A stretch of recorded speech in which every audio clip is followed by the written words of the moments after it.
Aujourd'hui, beaucoup de professionnels du conseil se demandent si l'IA générative va remplacer leur métier. Certains y voient une menace directe pour les consultants, les chefs de projet, les business analysts et les développeurs. D'autres pensent au contraire que l'IA ne fera que nous assister ponctuellement, comme un nouvel outil parmi d'autres. La réalité est plus simple et plus profonde que ça. L'IA ne remplace pas le consultant, elle amplifie la différence entre un bon consultant et un excellent consultant. Et c'est précisément le sujet de cette vidéo. Dans toutes les missions, quel que soit le secteur, on observe la même tendance. Les clients n'attendent plus simplement des compétences, mais du résultat. De la vélocité, de la qualité, de la clarté, de la pédagogie, de la capacité à traduire les besoins en solutions et sécuriser les projets. Et c'est exactement là que l'IA change notre métier. Non pas en nous remplaçant, mais en permettant d'aller plus vite, d'aller plus profond et d'aller plus juste. La valeur du consultant ne disparaît pas, elle se déplace. Première idée clé, l'IA libère du temps sur les tâches qui n'apportent pas de valeur. Un consultant ne crée pas de valeur en reformulant des documents, en synthétisant des réunions, en cherchant des précédents, en relisant des spécifications, en rédigeant des comptes rendus ou en faisant du copier-coller d'une version à l'autre. Et pourtant, ces tâches occupent facilement 30 à 50% d'une mission.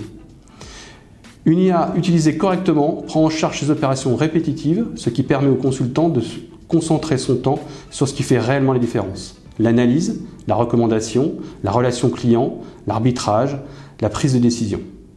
L'IA n'est pas une menace pour le consultant. L'IA est une menace pour le consultant qui ne crée pas de valeur. Deuxième idée clé, l'IA augmente la qualité des livrables. Là encore, l'idée n'est pas de générer des livrables automatiques. L'intérêt est que l'IA nous permet d'aller plus loin en moins de temps.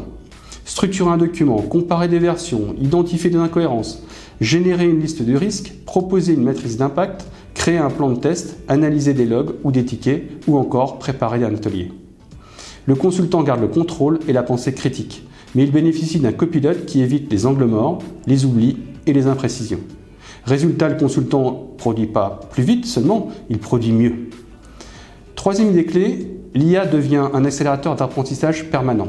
Avant, un consultant apprenait principalement par l'expérience, par les collègues ou par les documentations internes. Aujourd'hui, l'IA devient un levier d'auto-formation immédiate.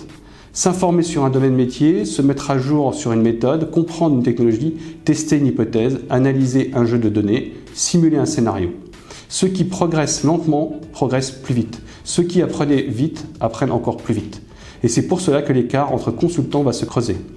L'IA amplifie la compétence, mais elle amplifie aussi l'absence de compétences.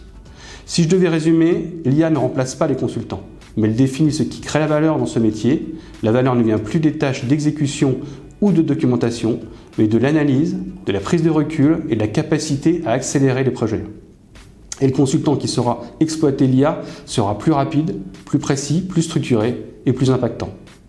Alors la vraie question n'est pas est-ce que l'IA va prendre ma place?